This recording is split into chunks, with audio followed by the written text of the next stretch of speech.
Boa tarde, internautas. Meu nome é Luiz César Prodóximo. Hoje é Curitiba, 8 de março de 2015.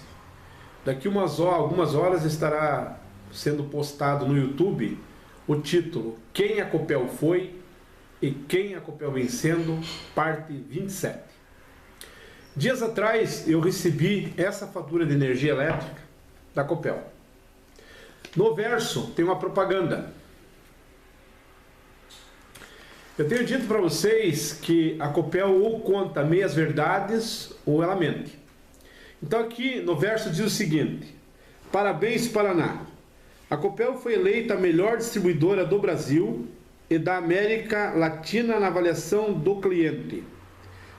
Prêmio ABRAD 2014, Associação Brasileira de Distribuidores de Energia Elétrica, e Prêmio CIER 2014, Comissão de Integração Energética Regional. De duas uma. Quem concedeu os dois prêmios não conhece a Copel para dar esses prêmios, porque quem conhece as 26 primeiras partes sabe que a Copel não merece prêmio nenhum, porque a Copel, desde 2003, vem colocando em risco a vida da população do Paraná e os turistas que nos visitam, vários mortos, pessoas que morreram eletrocutadas nas ruas, em praças, no meio da roça, pedestres sendo atropelados por maus funcionários da Copel, veículo que vinha de São Paulo tombou matando o presidente da Copel. Ninguém conta a situação do veículo e o estado, as condições físicas do motorista. Então, ou quem deu não conhece, ou até mesmo a Copel compra esse tipo de prêmio para fazer essa propaganda enganosa, para tapear quem não conhece a Copel. Para vocês terem uma ideia, chegou para mim uma matéria, Copel atua 13 mil pessoas por fraude de energia no Paraná. A matéria é essa aqui. Vou tentar ler a matéria aqui. As equipes de inspeção da Copel autuaram 13 mil pessoas por fraude de energia elétrica no Paraná em 2014. Atualmente, a cada inspeção, uma ligação irregular é encontrada. A eficiência de quase 25% é a maior desde que a área de inspeção da Copel foi criada há 10 anos.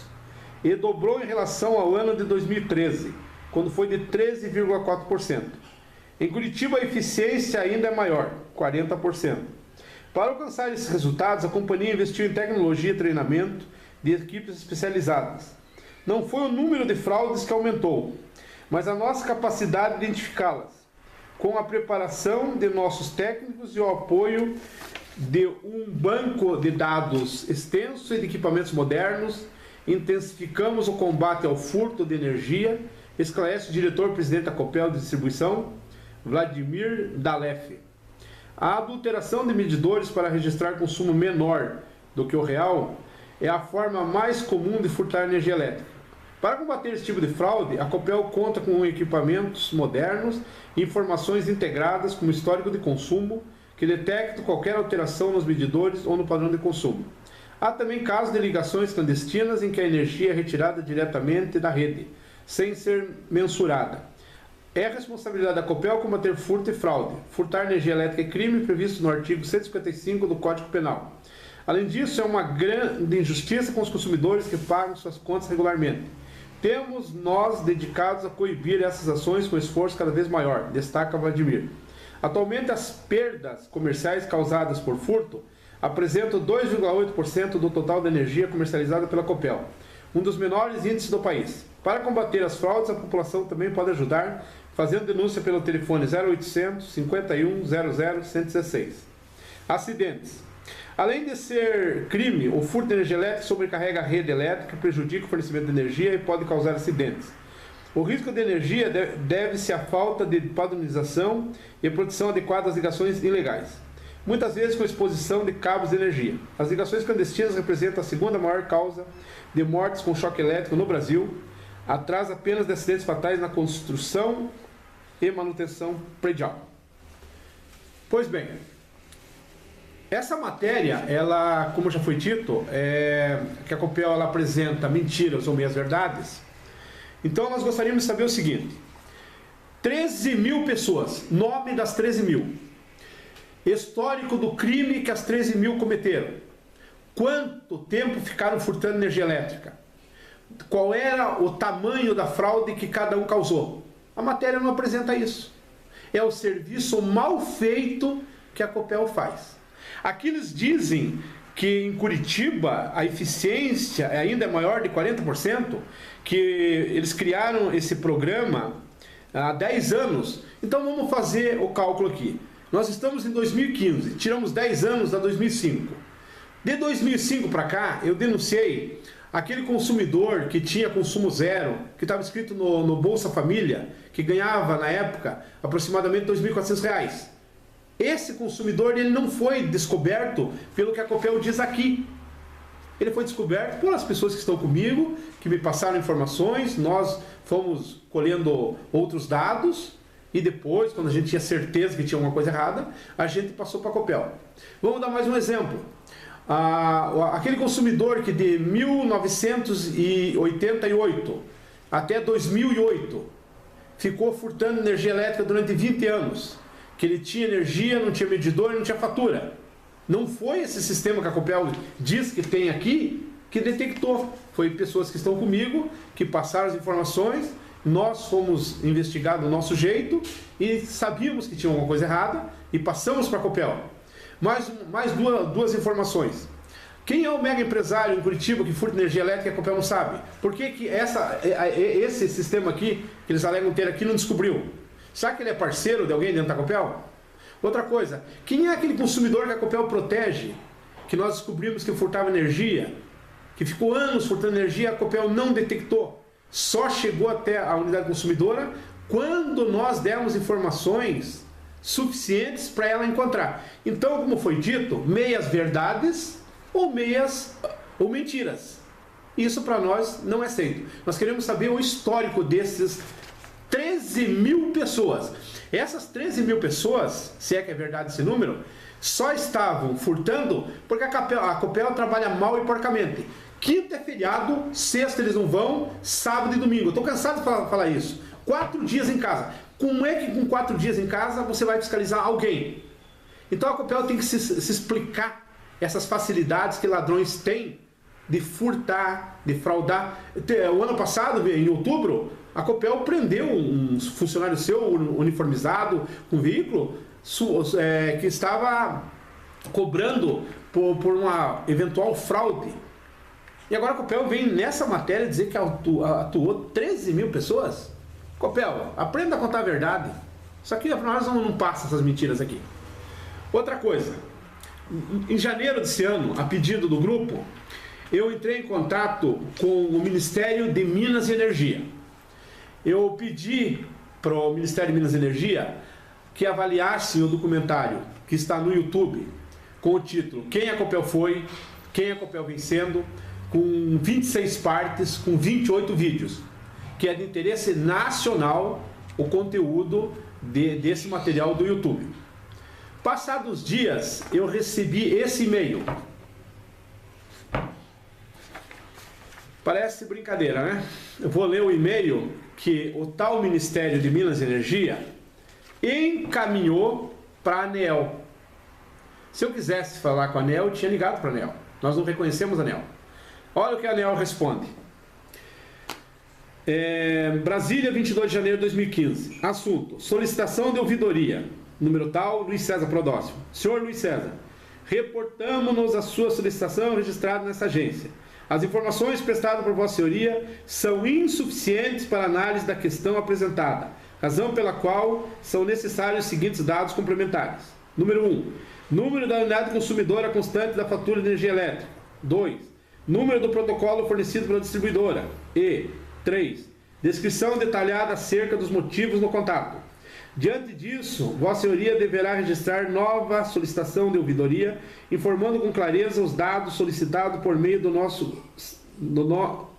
serviço gratuito de telefonia 167 ou pela internet no item Fale Conosco da página eletrônica da ANEEL, www.aneel.gov.br. Dessa forma, com as informações ora prestadas, encerramos a presente solicitação de ouvidoria no âmbito administrativo desta agência.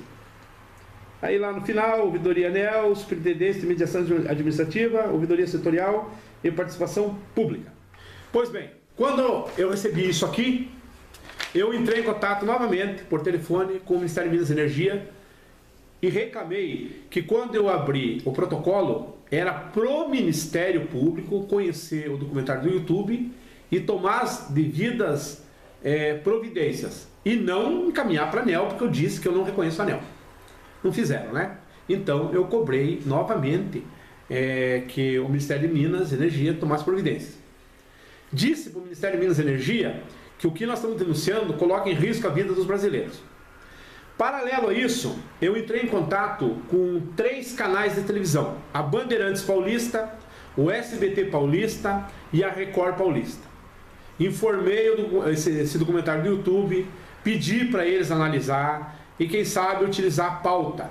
Só que essa mídia safada que nós temos no Brasil, ela brinca com a cara da gente. Numa das ligações da USBT de São Paulo, a jornalista de pouca prática, inexperiente, quem sabe até irresponsável, chegou a dizer que o meu documentário é local, que eles só atuam em São Paulo. Aí eu disse para pouca prática que eu queria informar para ela que, por mais que eu esteja no Paraná, São Paulo é um dos estados do Brasil. E parece que, pelo entendimento dela, eu estava falando com a Bolívia. Eu acho que ela não conhece o mapa do Brasil. O que eu quis dizer? Que se São Paulo é um estado brasileiro, e lá eles usam energia elétrica, e o choque elétrico que mata em Curitiba, no Paraná, ele mata do Iapoque ao Chuí, de leste a oeste e de norte a sul. Só que falar com essas poucas práticas da imprensa é a coisa mais triste que tem. Só que eu estou cansado de reclamar. Agora olhem aqui o que aconteceu na quinta-feira retrasada. Vou ler para vocês aqui. Homem morre eletrocutado após queda de árvore durante chuva em São Paulo. A árvore cai na rua onde o motorista morreu eletrocutado durante a tarde nesta quarta-feira, 25 de fevereiro de 2015. Um homem morreu eletrocutado durante a chuva da tarde desta quarta-feira, 25, na rua Tupi, em Higienópolis, na região central de São Paulo. Ele levou um choque ao deixar seu carro quando uma árvore caiu sobre os fios da rede elétrica. Em virtude desse caso, a concessionária AES Eletropaulo desligou o fornecimento de energia de 1.000 clientes na região. A forte chuva deixou a unidade toda em estado de atenção. Os bairros do Ipiranga, na Zona Sul, e da Vila Prudente e Moca, na Zona Leste, além da Sé, na região central, entraram em estado de alerta. Choveu granizo em bairro nas zonas leste e oeste da cidade. O córrego da Moca transbordou na altura da Avenida Professor Luiz Inácio de Anhanha-Melo, na Vila Prudente. O rio Tamanduateí transbordou na altura do viaduto. Partes de bairros como Água Rasa, na Zona Leste, Alto de Pinheiros, na Zona Oeste, ficaram sem luz. A AES Eletropaulo afirmou que alagamentos no centro da cidade, na Zona Leste e no ABC, dificultam os deslocamentos das equipes da concessionária. A empresa informou que, após o rompimento de um cabo na Avenida Anhanha-Melo, desligou a energia de 8.000 clientes por medida de segurança. Equipes tentam chegar à região que está alagada para fazer reparos na rede e subestabelecer a energia. Pois bem, a chuva com vento derrubou árvores. Uma das árvores derrubou a rede de distribuição de alta tensão, 13.800 volts. Cabos da transmissão caíram cabos da distribuição caíram em cima do veículo onde estava o cidadão. Ele, vendo as faíscas do cabo em contato com o carro, ele ficou com medo. O que ele fez? Ele pulou do carro. E quando ele pulou, ele levou a descarga de 13.800 volts. Essa morte aqui do cidadão que estava procurando emprego, do paulista, nós temos que acreditar ao Ministério de Minas e Energia, a ANEEL e essa mídia mau caráter de São Paulo, principalmente o SBT, que é do Silvio Santos, porque eu ofereci a pauta. custava eles analisar a pauta e ver que é de interesse nacional e fazerem essa matéria. Eles só trazem porcaria nos telejornais. Todos os telejornais estão fazendo o seguinte: colocam 2 para contar as notícias que são interessantes, e ainda eles comentam, só que eles só trazem notícias praticamente insignificantes. Nós queremos notícias que nos sirvam o dia a dia. Então, quando a notícia é contra grandes empresas, que depois as grandes empresas fazem propaganda nos canais de televisão, eles não mostram. E tem casos que eles pegam a pauta e negociam com a grande empresa, que se a grande empresa não fizer propaganda nos canais no geral, eles mostram a matéria. Isso se chama imprensa marrom, que não serve para nada. De norte a sul do Brasil é essa mesma desgraça, que a gente liga para eles e eles se dão de desentendidos, ficam de fazer retorno da ligação para mim, pedindo maiores esclarecimentos, e não fazem. Ou seja, nós estamos dando informações para eles achacarem as grandes empresas. E nesse caso aqui, que não foi o último, o trabalhador morreu eletrocutado. Senhores, por enquanto, a parte 27 é essa. Na semana que vem, ou quem sabe, no decorrer do próximo mês, abril, nós traremos a 28ª parte, esperando que, de repente, alguém, autoridade, resolva intervir dentro da ANEEL, ou fechando essa tal de ANEEL, porque não fiscaliza ninguém. Ela não fiscalizando ninguém, estão ocorrendo as mortes. Agora eles inventaram uma tal de bandeira tarifária, que nós entendemos que é uma extorsão em cima do consumidor de energia. Será que ninguém percebeu que o consumidor de baixa renda não conseguirá pagar as faturas? Cada dia ficando mais cara a fatura de energia. A inadimplência, o número de pessoas que vão estar com contas atrasadas vai aumentar, porque ninguém ganha suficiente para pagar energia. Tudo sobe, sobe e o salário não acompanha. E os idiotas lá em Brasília, como essa ANEEL e esse tal do Ministério de Minas e Energia, parece que eles brincam com a cara de gente. Esse ministro, Eduardo Braga, que é do Ministério de Minas e Energia, ele anda em canais de televisão, em mesas redondas. Ele tem que conhecer o que está sendo denunciado para ele, que é da pasta dele, e tomar providências antes que mais pessoas morram. Nós estamos torcendo que um vagabundo desses, deputados estaduais, vereadores, prefeito, governador, senadores, essa lixarada aí, caia numa armadilha, seja eletrocutada, só que a gente não quer que eles morram. A gente quer que eles saibam o que é o choque elétrico, para ver se eles acordam e tomam providência em prol do povo brasileiro. Nós estamos cansados. Nós vamos fazer em 21 de julho desse ano 12 anos denunciando. E para encerrar, aqui no Paraná, no dia 1º de fevereiro, tomaram posse os tais deputados estaduais, que são 54 que tomaram posse. Eu procurei os que são novos, mais ou menos em torno de 20. Informei os gabinetes desse documentário do YouTube, pedindo que eles conheçam o que está acontecendo e tomem providência. Vamos esperar que esses 20 tomem providência.